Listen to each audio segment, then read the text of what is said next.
Mom made excuses for him. Thing would have been different if my dad hadn't died that spring morning. I was only 6, but I remember it like it was yesterday. Dad was making pancakes, his Sunday special. He always shaped them into funny faces that made me giggle. Mom was setting the table humming some tune I can't remember anymore. Lily Princess, come help your old man flipped these masterpieces, Dad called out, waving his spatula like a magic wand. I jumped off the couch, leaving my favorite stuffed bunny behind, and ran to the kitchen. That's when it happened. The spatula clattered to the floor and Dad clutched his chest, his face twisted in pain. Everything after that is a blur of ambulance sirens, hospital corridors, and Mom crying just like that. My father was gone, leaving behind an empty house that felt too big and too quiet. Mom didn't cry for long, though. She met Richard at some community support group for widowed parents. He seemed nice enough, tall, with kind eyes and a gentle smile that reminded me a bit of Dad. Within a year they were married, and he moved into our house. I was trying to adjust to having a new father figure when Mom dropped another bombshell. She was pregnant. I remember her face glowing with excitement as she told me I was going to be a big sister. I was 8 when Tommy was born. And that's when everything changed. That's when Mom quit her job as an elementary school teacher. Tommy needs me, she'd say, whenever anyone questioned her decision. These early years are crucial for a child's development. I wanted to ask about my early years, about whether they hadn't been crucial too, but the words stuck in my throat instead.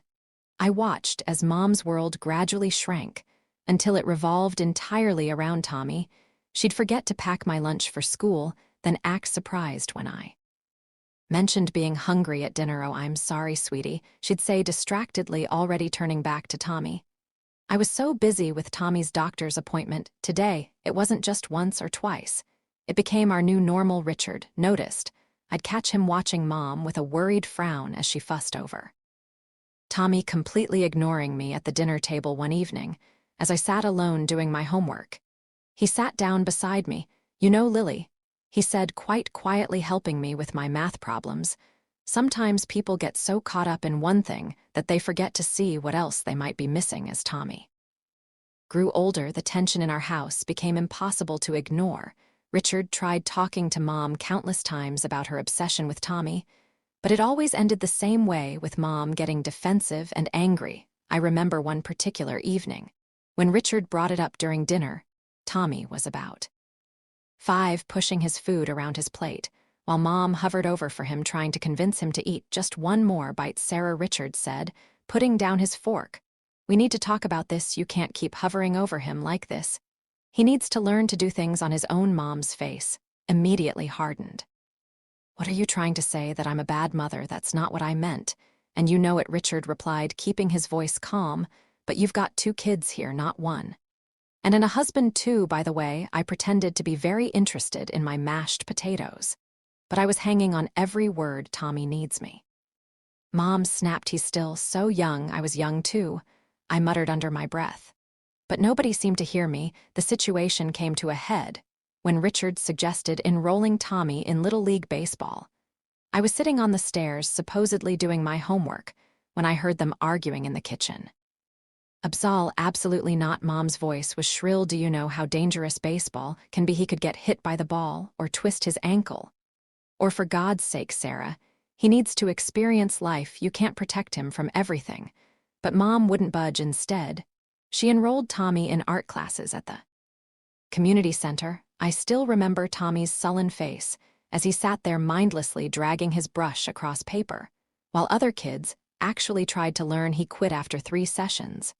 And Mom blamed the teacher for not understanding her son's creative spirit. Meanwhile, Richard started spending more time with me. Maybe it was his way of balancing out Mom's behavior, or maybe he just saw a kid who needed someone in her corner. He'd take me to my karate classes 3 times a week, sitting through every session, cheering louder than any other parent when I earned my belts. But while I was flourishing under Richard's attention, Tommy was becoming increasingly difficult. He'd leave his room a complete mess, toys and clothes everywhere, and Mom would turn to me with that look I'd come to dread. "Lily, be a dear and clean up Tommy's room," she'd say, not really asking, but telling one day Richard caught wind of this arrangement. She's not his maid, Sarah. He protested he needs to learn to clean up after himself. That's when Mom burst into tears, pulling out her ultimate weapon.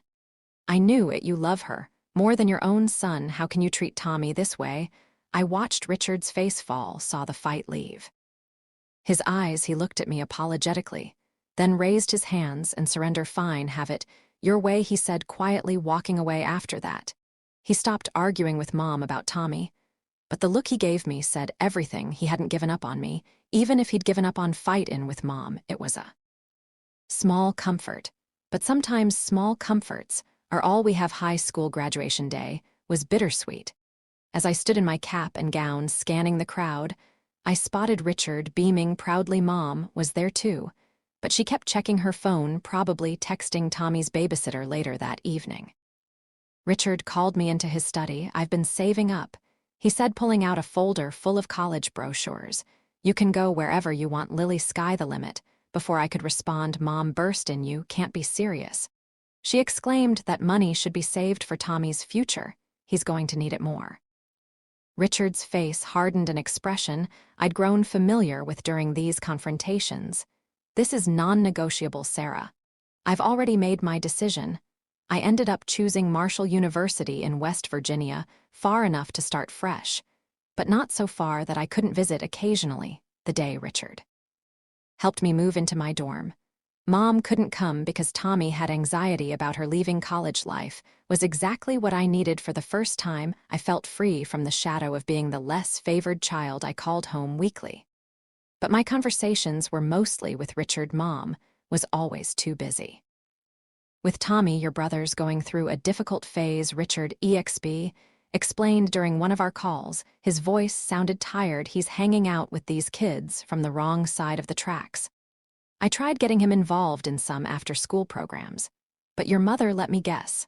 I interrupted. She said you were being too hard on him. Exactly, called me a tyrant for suggesting he might need some structure. Richard sighed. She says, I don't understand how sensitive he is. My visits home became less frequent as Tommy's behavior worsened. When I did come, he barely acknowledged my existence. Up in his room with his video games. The few times I caught glimpses of him, he looked pale and angry, his eyes glued to various screens. After graduation, I landed a job at DO in their consulting division. I stayed in West Virginia, building my career, while watching from afar as my brother descended further into his self-imposed isolation. During one of my rare visits home, I tried knocking on his door. Tommy, want to grab lunch? My treat. All I got in response was the sound of gunfire from whatever game he was playing. Mom, passing by in the hallway, just shrugged. He's not feeling social today. He's very stressed. You know, the contrast between our lives couldn't have been starker. While I was pursuing my career goals, Tommy was pursuing virtual achievements, supporting Ed by Mom's endless excuses. Richard's disappointed face said it all, but by then, even he had largely given up on trying to intervene. By 27, I had finally saved enough for a down payment on my own place. It wasn't huge, just a one-bedroom apartment in a decent neighborhood.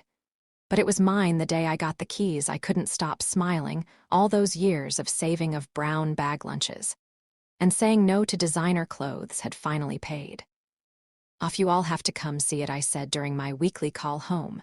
I'm having a housewarming party next Saturday. I'll cook dinner, Richard. I'm even making your favorite lasagna. Wouldn't miss it for the world, kiddo, Richard replied warmly. Mom's voice cut in on the other line. Oh, honey, I don't think we can make it. Tommy has plans that day. Plans? I couldn't keep the skepticism out of my voice. What kind of plans? Very important ones, Mom said vaguely.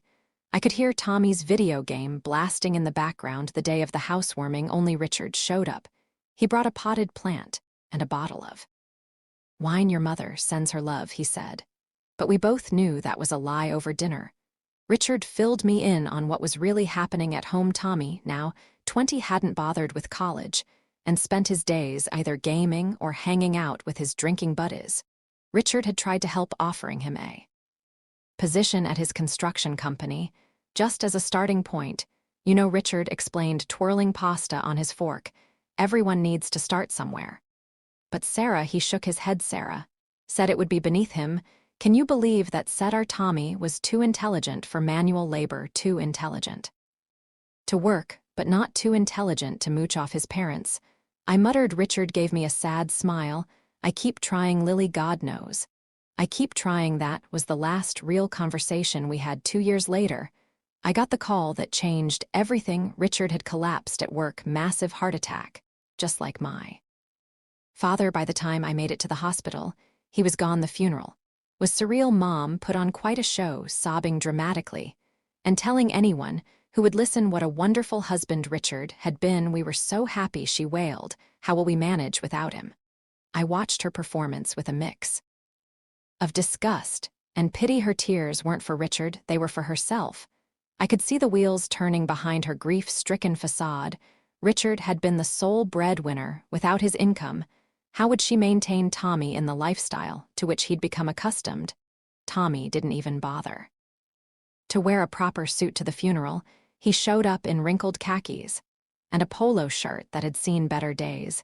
He spent most of the service staring at his phone. Tommy emerged from his room. This is Candy, he announced. My fiancée, she lives here now. Candy didn't even look up from her phone, just popped her gum loudly. I watched in disbelief as she reached into the grocery bag I just brought and helped herself to the premium cookies I'd bought for Mom. Nice to meet you too, I muttered under my breath. Later that evening, I called Mom to get her take on the situation. Oh, Lily. She sounded more animated than I'd heard her in months. Isn't it wonderful? Tommy's finally settling down. Candy's been such a good influence on him. He hasn't gone out drinking with those awful friends in weeks. That's because she's drinking all my imported beer at home. I thought, remembering the empty bottles I'd spotted in the recycling bin. But I held my tongue. And he's talking about getting a job, Mom continued excitedly. Candy's cousin knows someone at a tech startup. Tommy says it could be his big break. I made non-committal noises while thinking about the dozens of big breaks Tommy had mentioned over the years. But Mom was so happy living in her bubble of perpetual hope that I didn't have the heart to burst it. My next visit home started like any other. I juggled grocery bags as I pushed open the front door, only to stop dead in my tracks.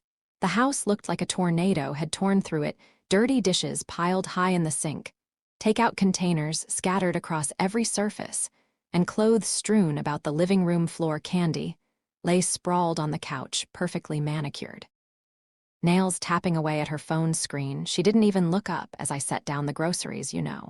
I said, my voice sharp. You live here rent-free, eating food that I pay for. The least you could do is wash a dish or two. She looked up slowly, a smirk playing across her heavily glossed lips. Who do you think you are to come in here giving orders? This isn't your house. I grew up here.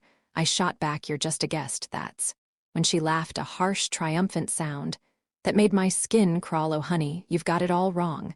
This house belongs to Tommy now. Your mom signed everything over to him. There's a will and everything. I found Mom in the kitchen organizing coupons she never used. Is it true? My voice sounded strange in my own ears. Did you make a will leaving everything to Tommy? She wouldn't meet my eyes at first, fiddling with the papers in front of her. Then something seemed to harden in her expression. Yes, she said flatly, it's true. I don't understand. The words came out barely above a whisper. I'm the one helping you. I'm the one sending money every month. Tommy doesn't work, doesn't contribute anything. Don't you dare talk about your brother that way. Mom's voice rose sharply. You don't understand him. You never have understand that he's a parasite, that he's perfectly content to live off my money, while his girlfriend trashes our home. Oh, stop being so dramatic. Mom's face twisted into something I didn't recognize. You want to know the truth? I never loved you the way I love Tommy. He's better than you in every way that matters, and I don't want to see you here anymore. The words hit like physical blows. All these years, I told myself that Mom did love me. She just showed it differently, that somewhere beneath her obsession with Tommy, she cared about me too. Now I knew better. I turned and walked out. Candy's triumphant laughter following me down the hall. 21 years of hoping, of making excuses, of trying to earn my mother's love, all of it ended with the quiet click of a door closing behind me. The drive home from Mom's house was a blur. I don't remember the 4-hour trip, don't remember climbing the stairs to my apartment, don't even remember sitting down on my couch. But I do remember the moment of clarity that came as I stared at my phone's banking up the automatic transfer to Mom's account $1. 500 every month for the past year. My finger hovered over the screen for a moment before I decisively clicked cancel recurring payment for the next few weeks. I threw myself into work trying to ignore the hole in my budget that suddenly felt like an opportunity rather than a burden. I started researching investment options for the money I'd been sending home. Maybe I could finally start saving for a house of my own, a real house, not just an apartment. Then exactly 1 month after my last visit home, Mom called. The money didn't come through, she said, without preamble. No hello, no how are you. There must be some mistake with the bank. There's no mistake, I replied, surprised by how steady my voice was. I canceled the transfers. There was a moment of stunned silence before she exploded. You what? How dare you, after everything I've done for you? I actually laughed at that. Everything you've done for me? Like what, Mom? Forgetting my existence, forcing me to be Tommy's maid, telling me you never loved me. That's different. She was using her familiar Tommy defense voice. You know, I was upset. But you can't just stop helping us. We're counting on that money. Tommy and Candy are planning a vacation to Canaan. They need a vacation, I interrupted, my voice rising. Tommy needs a vacation from what exactly? Playing video games, drinking beer. Let me tell you something, Mom. Tommy doesn't need a vacation. He needs a job. How dare you speak about your brother that way? You're just jealous. Because what? Because you left everything to him. Fine. You made your choice. Now he can take care of you, you ungrateful mercenary little. The rest of her teat dissolved into a stream of accusations and demands. I let her rant for a moment before speaking again. Goodbye, Mom. Don't call me again. I blocked her number before she could respond. But Mom wasn't done. Over the next few weeks, the messages started pouring in through every possible channel. Facebook messages about how she was struggling to pay bills, Instagram comments about what a terrible daughter I was, emails detailing all the sacrifices she'd made for me, most of which I couldn't remember actually happening. Tommy joined in too, sending aggressive text about how I was destroying the family. Mom's crying. Because of you, he wrote, you better start sending money again. Or else. I blocked him too, but not before replying, here's a crazy idea. Try getting a job, Candy. Even tried reaching out through LinkedIn of all places, with a long message about how I was breaking my poor mother's heart, and how Tommy was too sensitive to handle the stress of work right now. I had to admire her creativity. At least, it's been 6 months now. I don't know how they're doing, and for the first time in my life, I don't feel guilty about that. Maybe they've finally realized that Tommy needs to support himself. Maybe they're still waiting for me to cave in and start sending money again. Maybe they found someone else to manipulate. The truth is, I don't need to know. What I do know is that the $1.500 I used to send them every month has gone into a down payment fund for my own house. I know that I sleep better at night, no longer awakened by angry messages or guilt-tripping calls. I know that Richard would be proud of me for finally standing up for myself. The other day, I drove past a construction site and saw a now hiring sign. For a moment, I thought about taking a picture and sending it to Tommy, but then I just smiled and kept driving. Their problems aren't my problems anymore. Finally, after all these years, I'm free.